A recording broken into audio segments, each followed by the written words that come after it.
Bom, olá, gente. Bom, eu vim aqui fazer mais um vídeo da série Dificuldades Bíblicas do Antigo Testamento. Hoje nós vamos ler Êxodo capítulo 31, verso de número 18.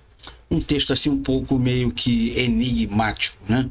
Deus tem dedos? Se a Bíblia diz façamos o homem à nossa imagem conforme a nossa semelhança, então na verdade Deus tem dedos. Tem cabeça, tem perna, tem braços, tem barba, mas será mesmo? Então, Êxodo capítulo 31, verso 18 diz assim, esse versículo diz que as tábuas de Deus, dos 10 mandamentos, foram escritas pelo dedo de Deus. Então, Deus entrega 2 tábuas de pedra, não é tábua relacionado à pedra, porque tábua nós sabemos que é de madeira. Mas ele está falando o formato dela, é como se fosse uma tábua de madeira, mas era em pedra, ok? Mas a Bíblia diz também com firmeza que Deus é Espírito. Isso você pode conferir lá em João capítulo 4, verso de número 24.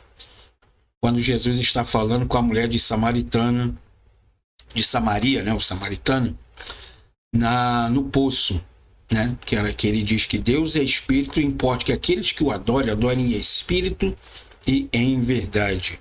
Ora, se Deus é Espírito, logo ele não pode ter carne e nem pode ter ossos. Isso você pode conferir também em Lucas capítulo 24, verso 39. Como então pode Deus ter dedos? Se Deus diz que façamos o homem à nossa imagem conforme a nossa semelhança, então Deus é igual a mim, igual a você.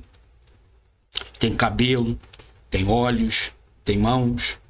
Bom, no sentido literal, Deus não tem dedos.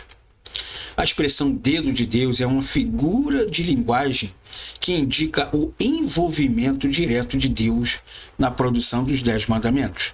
Então, quando Deus diz assim, façamos o homem à nossa imagem conforme a nossa semelhança, ele está dizendo que o ser humano vai ser igual a ele. Igual em que sentido? Literal?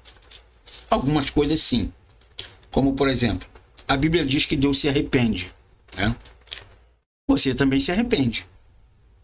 A Bíblia diz que Deus se irou. Você também se ira. A Bíblia diz que Deus se entristeceu. Você também se entristece. Então é nesse sentido que o autor está dizendo ali de que somos semelhantes a ele, não fisicamente, porque é impossível Deus ter um corpo como nós.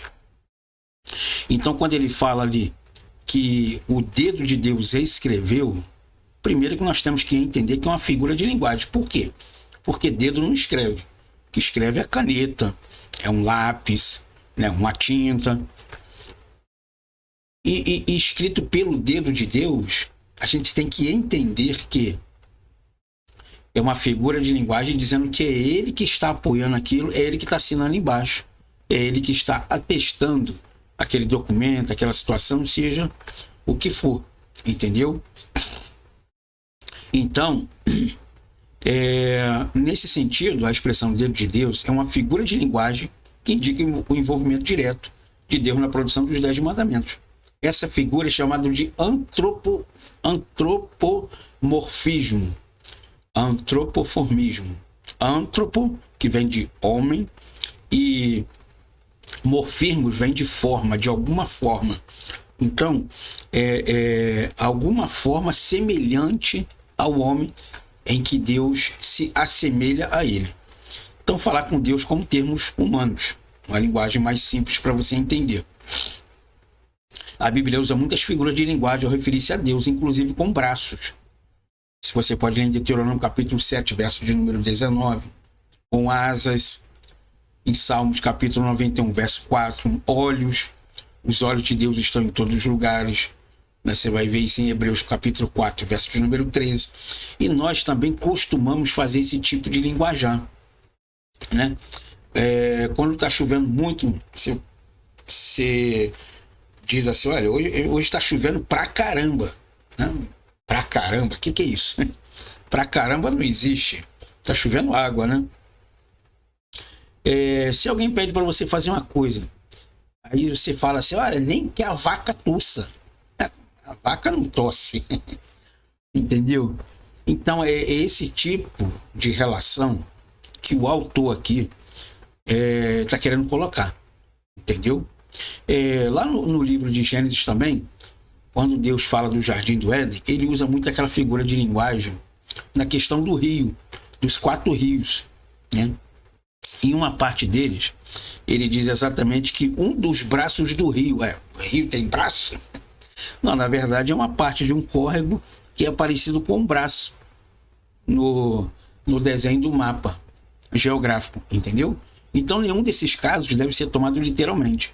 Embora todos eles descrevam alguma coisa exata e verdadeira sobre Deus, por exemplo, embora na verdade Deus não possua braços, ele pede e estende verdadeiramente a sua força para grandes coisas que fossem feitas por homens e que requereriam braços fortes, ou seja, Deus não tem braços, mas diz que a mão forte do Senhor está com o ser humano. A mão forte quer dizer, ele está te apoiando, tá? 100% com o poder dele. E na linguagem que você usa, para descrever aquela situação de Deus, então ele está dizendo para você que ele usa, então, a força dele, como você usa a sua força para levantar grandes coisas, entendeu? Então é nesse sentido que o texto está dizendo de que Deus tem dedos, tem braços, tem asas, tem olhos. É simplesmente uma figura de linguagem que até hoje, no século XXI, também usamos esse tipo de linguajar, ok? Então espero que tenha entendido aí. Temos que ver também que o texto é um texto antigo, tá bom? Não foi feito agora, não foi feito ontem, foi milhares e milhares de anos ali. E que você possa, então, quando ler as escrituras, se atentar para esse tipo de detalhe aí, tá bom? Espero você, então, numa próxima aula. Te agradeço aí pela sua atenção.